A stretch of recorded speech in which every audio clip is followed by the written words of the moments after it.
আর ওই খেপার মতন যদি কয় এবার শাশুড়ি ওকে ট্যাং উঠিয়ে দিচ্ছে, ঠ্যাঙ্কো ঠ্যাঙ্কো, মানে আর লাগবে না। তো কইছে আর এখন ঠ্যাং টানছে, আর এখন দিলে আরে ঠ্যাঙ্গো মানে আর লাগবে না, ঠ্যাঙ্গো আর লাগবে না। কইছে আর এখন চাচ্ছে, আরে যা আছে দিয়ে দাও। আরে ঠ্যাঙ্গো বলছে আর একবার ঠ্যাং চাচ্ছে। কইছে শালার বেটা শালা, একটা মুরগার কয়খান ট্যাং হয় রে? শ্বশুর খাইতে খাইতে মেরে আল্লাহ টাকা উল্টে ফেলে যায়। তোর জামের গোষ্ঠীকে বেশি খালি ঠ্যাঙ্কো ঠ্যাঙ্কো, কিন্তু খেপা ঠ্যাঙ্কো বুঝে না যে কাকে ঠ্যাঙ্কো কয়। ওকে বলছে সেরকম। তো দুনিয়াতে তো খেপা আছে যে ভাই, মানে ওরা তো সব কথা বুঝে না। ওই এক খেপা করেছে কি নতুন বিয়ে করে লেছে, বিয়ে করে নিয়ে আর বহু মানে বেসর ঘর যায় না, বহু লয়া ঘরে একলে শুতে থাকছে। খেপা বাইরে চাকর কিষানের সাথে বৈঠকে শুতে থাকছে। 2 দিন 4 দিন 5 দিন 7 দিন হয়েছে, ঘরে এসে না লয়া বহুর কাছেও কাছাই না, লয়া বহুর কাছে যাবে একটু মজা করে চোখ মারবে, ইশারা দেবে করবে, কোন জায়গায় ওর মুখে ফুং দিবে, কোন সময় একটু কুলি করে পানি চালিয়ে দেওয়ার গতরে, কোন সময় হাঁটছে ঝোঁকে একটু চিমটি কেটে নেবে নাকি। স্ত্রীটাকে আদর করবে, সোহাগ করবে, তাহলে তো খুশি থাকবে। পাঞ্জু থাকছে ঝোঁকে একটু চিমটি কেটে নেবে, ঝোঁককে হাঁটছে একটু কুলি করে পানি চালিয়ে দেন ওর মুখ টুকে চোখ মুখে, তাহলে তো খুশি হবে স্ত্রীটা। ই খাবার কাছেই যায় না, আর মন মাথা খারাপ। আর স্ত্রী একদিন ডেকে গেছে, শোনো, বলে কি, বলে কি, বলে বিহার আগে খালি 14 বার ফোন করছিল, আর সোনা আর জান আর কলজা আর এটা ওইটা করছিল, আর এখন বিয়ে করে তুমি কাছে কেন এসো না? 6-7 দিন বিয়ে হয়ে গেল, তুমি কাছে এসো না, বিছানে এসো না, কোনো কথা বলো না। কি ব্যাপার, কোনটা কোনটা শুতে বেড়েছো, লোকের গায়ে টাপে বেড়েছো, কি ব্যাপার তোমার কথা? কইছে রে পাগলি একটা কথা আছে। বলে কি? কইছে হার মা হাকে কইছে। কি কইছে? কইছে হার মা কইছে যে লড়কি সে দূর रहना আর শরাব সে বাঁচনা, মানে শরাব থেকে বেটা বেঁচে থাকিস আর লড়কি থেকে দূরে থাকিস। ওই লেগে তোর থেকে আমি দূরে থাকছি, কাছে ভিড়ি না। তোর স্ত্রী কইছে যে তুমি পেটের খাবা না বাহিরকার খাবা? কইছে কেন? কইছে আমি এখন লড়কি থেকে দূর रहना, মানে মানে আলগা লড়কি থেকে দূর रहना। আর আমি তো তোমার স্ত্রী, এখন আমি কি লড়কি হয়ে আছি? এখন তোমার স্ত্রী হয়ে গেছে, তুমি আমার কাছে থাকবে, অন্য জনের কাছে যাবে না। কইছে ঠিকই নাকি রে? কইছে হ্যাঁ। তো কত বলল, কত এই 7 দিন গেল না, আমার 7 বছর গেল, কত বড় ভুল করলো না। তো এরকম খেপা দুনিয়াতে আছে যে ভাই, বুঝতে পারছেন? তো যাই হোক, খেপার দুনিয়া, বুঝতে পারছেন? আর খেপা দুনিয়া থেকে উঠবে না, খেপা থাকবে পৃথিবীতে, নাকি নাকি কথাটা? তো কথা হচ্ছে, যদি দুনিয়াতে ভালো থাকতে চাহেন, মার সেবা করেন, মার হক আদায় করেন, বাবাকে খুশি রাখেন, জান্নাতে ইনশাআল্লাহ যাবেন, জান্নাত ইনশাআল্লাহ আপনারা পাবেন, দুনিয়াতে বড় লোক হয়ে যাবেন। বুঝতে পারছেন? যতগুলো লোক বড় লোক বলছে যে বেমানি না করলে লোক বড় লোক হয় না। বেমানি করলে জিন্দগিতে বড় লোক হবে, পিছনে কাপড় জুটবে না। যেগুলো লোক বেমানি করে, যারা শরাব পান করে, যারা জেনা করে, ওর জিন্দগিতে বড় লোক হবে না, জিন্দগিতে কোনো পদ পাবে না, জিন্দগিতে ওর পরনে কাপড় জুটবে, চালে খাট থাকবে না, ওর ঘাড়িতে ভাত থাকবে না, জানেন? আর লোক বলছে এগুলা বেমানি করে বড় লোক হয়েছে। বেমানি নয়, ইমানদারি আছে ওর। আল্লাহ ওকে বড় লোক করেছে। ও কোনো আমল করছে, আপনার নজরে খারাপ কাজ করছে, কিন্তু এমন কোন আমল করছে, এই খারাপ কাজ থেকে 14 গুণ ভালো কাজ করছে। ও কোনো গুপ্ত আমল করছে বলে আল্লাহ ওকে বড় লোক করেছে, পয়সাওয়ালা করেছে, সুখে শান্তিতে রেখেছে। বুঝতে পারছেন? লোক গল্প করছে ধার আমি ধর না পেলে বড় লোক হয়। মূলবীরা পরের বাড়ি খেয়ে খেয়ে ভুড়ি লুটছে, আবেলে পরের বাড়ি ভুড়ি। আমরা বাড়তে খাই না নাকি? হারামি ধর না খেলে ভুড়ি বাড়ে, আবেলে সব মূলবী হারামি ধন খেয়ে বেড়েছে। পাবলিকের এগুলা কথা যে হাতে ধরে মাপ কামাইবে, আর তখন লাস্টে কেনা মাপ হবে না। কোন লোক বড় লোক হয়েছে, বিশাল বাড়ি করেছে, ঠগা পয়সা বেমানি করা ধন করে লেহে বাড়ি, অযথা পাপ কামিয়ে বসে আছে। জিন্দগিতে বেমান লোক, সুদ খাওয়া লোক, যারা সুদ খায় ওকে ভিক্ষা করতে হবে।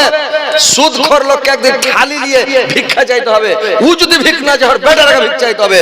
ওকে গরিব হতে হবে, দরিদ্র হতে হবে। খবরদার সুদ খাবেন না। সুদ হচ্ছে কবিরা মহাপাপ, কাবিরা থেকেও বড় গুনাহ। বুঝতে পারছেন? সুদ খাওয়া, জেনা করা, এগুলো খুব বড় বড় গুনাহ ভাই, বড় পাপ।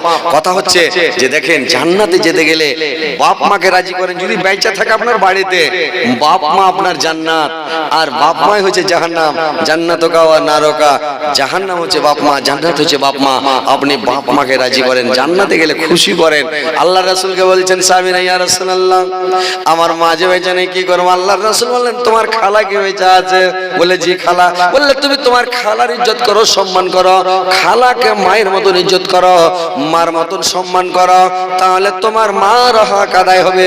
তোমার বাবা যদি মরে যায় থাকে তোমার চাচার ইজ্জত করো বা চাচার সম্মান করো। তোমার চাচাও নাই, মরে গেছে পৃথিবীতে, তোমার চাচা মরে গেছে, চাচাও নাই। তোমার বাবার পৃথিবীতে বন্ধু ছিল কিনা? যদি তোমার বাবার বন্ধু থাকে, দোস্ত থাকে, ওরকম মিতা থাকে, তো তোমার বাবার সাথে কার বেশি চলাফেরা ছিল? ওই লোকটার ইজ্জত করো, সম্মান করো, আর সম্মান করো, তোমার বাপের হক আদায় হবে। বাপ যদি বরদোয়া দিয়ে মরে যায় কি করবেন? আল্লাহ রাসূলকে বললেন ইয়া রাসূলুল্লাহ যদি বরদোয়া দিয়ে মরে যায় কি করা যাবে? আল্লাহ রাসূল বললেন তোমরা তোমার বাপ মার জন্য বেশি বেশি করে দান করো, তোমার বাপ মার জন্য বেশি বেশি করে সাদকা করো। আল্লাহ তোমার ওই দানটাকে পাওয়ার পরে কি করবে? ওই দানের নেকি দিয়ে তোমার বরদোয়াটাকে কাটিয়ে দেবে। তো তোমরা কত হচ্ছে বাপ মার জন্য বেশি বেশি করে দান করো। সব সময় তোমরা বাপ মায়ের জন্য দোয়া করো। যখন নামাজ পড়বে, নামাজ পড়ার সময় সালাম ফেরার আগাখানে তুমি যখন পড়বে আল্লাহুম্মা ইন্নী আউযু বিকা মিন আযাবিজ জাহান্নাম, আউযু বিকা মিন আযাবিল কবরে, আউযু বিকা মিন ফিতনাতিল মাসিহিদ দাজ্জাল, আউযু বিকা মিন ফিতনাতিল মাহিয়া ওয়া ফিতনাতিল মামাত, আল্লাহুম্মা ইন্নী আউযু বিকা মিনাল মাসামি ওয়া মিনাল মাগরাম, আল্লাহুম্মা ইন্নী আউযু বিকা মিন আযাবিজ জাহান্নাম, আল্লাহ তুমি জাহান্নামের আগুন থেকে আমাকে বাঁচাও। আউযু বিকা মিন আযাবিল কবরে, আল্লাহ তুমি কবরের আযাব থেকে আমাকে পারা দাও। আউযু বিকা মিন ফিতনাতিল মাসিহিদ দাজ্জাল, তুমি মাসিহিদ দাজ্জালের কানা দাজ্জালের হাত থেকে তুমি আমাকে বাঁচাও। আউযু বিকা মিনাল, আল্লাহুম্মা ইন্নী আউযু বিকা মিনাল মাসামি ওয়া মিনাল মাগরাম, আল্লাহ তুমি ঋণ কর্জ হতে দিনা পাওনা হতে আল্লাহ তুমি আমাকে মুক্ত করিও। আর তারপরে যখন সালাম ফেরার আগাখানে বলে দিবেন রব্বির হামহুমা কামা রাব্বায়ানিস সাগীরা, এই দোয়াটা পড়ে বলবেন আসসালামু আলাইকুম ওয়া রাহমাতুল্লাহ, আসসালামু আলাইকুম ওয়া রাহমাতুল্লাহ। বাপ মাকে যদি বাঁচাতে চাহেন খালি বলে দেন, যখনই নামাজ পড়বেন সালাম ফেরার আগাখানে এই সময় দোয়াটা কবুল হয় গ্যারান্টি। তো ওই সময় আপনি বলে দেন আসসালামু আলাইকুম ওয়া রাহমাতুল্লাহ, আগাখানে বলবেন রব্বির হামহুমা কামা রাব্বায়ানিস সাগীরা, আসসালামু আলাইকুম ওয়া রাহমাতুল্লাহ। আপনার দোয়া কবুল হবে, আপনার বাপ মা কবরের আযাব শাস্তি থেকে বেঁচে যাবে। যা আপনি বললেন রব্বির হামহুমা কামা রাব্বায়ানিস সাগীরা, তার মানে আল্লাহ যেমন কুচি বেলায় আমাকে আমার পিতামাতা লালন পালন করেছে, আল্লাহ তুমি আমার মা বাপকে এখন ওই রূপ লালন পালন করো। তো ভাইরে আমার এই দোয়াগুলো বলেন, আল্লাহর কাছে ক্ষমা চান, আল্লাহর কাছে মাপ চান, জাহান্নাম থেকে বাঁচতে চান, আর মানে করেন কি জাহান্নাম থেকে বাঁচতে চান, কবর আযাব থেকে বাঁচতে চান, আর দুনিয়ার কানা দাজ্জালের হাত থেকে বাঁচতে চান, আর ঋণ কর্জ হতে বাঁচতে চান। যারা ঋণ করে মরবে, যার ঋণ আছে, পৃথিবীতে এরকম কোনো জিনিস নাই যে আর জানাজা হবে না, কিন্তু যদি ঋণ থাকে তো আর জানাজা হবে না রে ভাই। ব্যাংকে লোন নিয়ে না, এখন আপনার বিহারে যে কি অবস্থা আছে জানেন, আল্লাহ ভালো জানে। আমাদের বাঙালি এখন বন্ধন লোন চালু হয়েছে, বন্ধন লোন আপনার দিকে আছে কি? তো আমাদের বাঙালি বন্ধন লোন চালু হয়েছে ভাই। তো বন্ধন লোন যে চালু হয়েছে এখন বর্তমানে, এমন কোনো বাড়ি বাদ নাই যে এই বাড়ির লোকগুলা লোন লাইনে।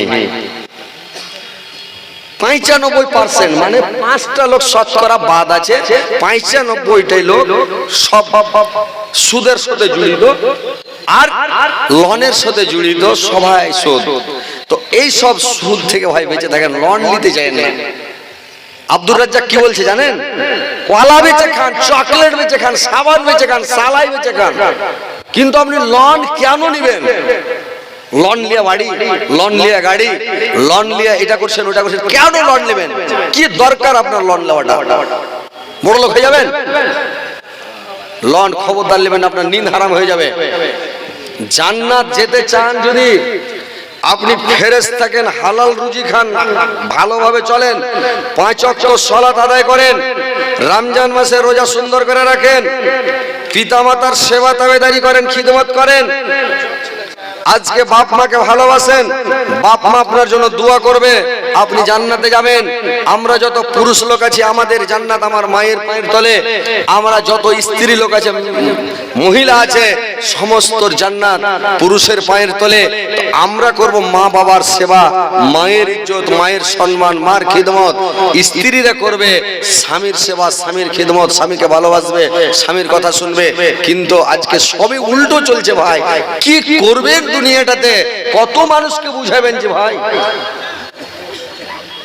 পুরুষ লোক মার সেবা করে না, স্ত্রী লোক স্বামীর সেবা করে না। বাংলাদেশ গেছিলাম, ওখানকার মহিলাগুলোকে দেখছি ওরা পুরুষের সেবা করে না। ওর শার্ট খুঁজে দেয় না, শার্টে সাবান দিয়ে দেয় না, শার্টে আয়রন করে দেয় না, ওকে হাত খুলে দেয় না, পানি চেপে না দেয় না, ওকে সব করতে হচ্ছে খেপাকে। আমি বলছি যে আচ্ছা কি ব্যাপার আপনাকে যে ওর সেবা করেন না, শার্ট খুঁজে দেন না, কোনো কাপড় খুঁজে দেন না, এরকম কেনে ব্যাপার? বাংলাদেশে আমি অনেক মহিলাকে দেখছি এরকম ব্যাপার। কইছে হুজুর আপনি বুঝতে পারবেন, আপনি হুজুর মানুষ কেন বুঝেন না? আমি কেন করে বুঝবো? ওই কে কইছে একটা, ওই আমাদের গ্রামে একটা চাংড়া আছে, তো কইছে যে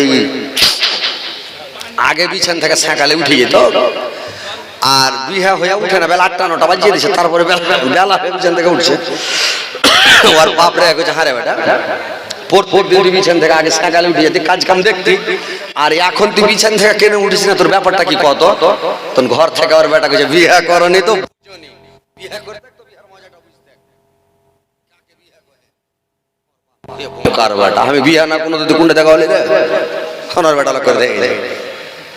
তো ওইরকম কয়েছে যে হুজুর মানুষ আপনি বুঝেন না কেন? আমি কেন যে বুঝতে পারি না জি। কয়েছে হুজুর আমার বাপ ওকে কিনে নিয়েছে, 7 লাখ টাকা দিয়েছে, আর বাপ ওর শার্ট সাফ করা লেগে আমি এসেছি, আমার কাপড় খুঁজে দিবে। আমি দাওয়াটা ভালো হয়েছে, 7 লাখ দিয়েছে, হাদিসের খেলাফ করেছে, 7 লাখ টাকা দহেজ নিয়েছে, মানে লিয়ে বিয়ে করেছে, এখন ওর কাপড় খুঁজে দেয় না। ওই বাংলাদেশ আরো দেখাচ্ছিল, বাংলাদেশ এগুলো দেখাইছে ভাই, বুঝতে পারলেন?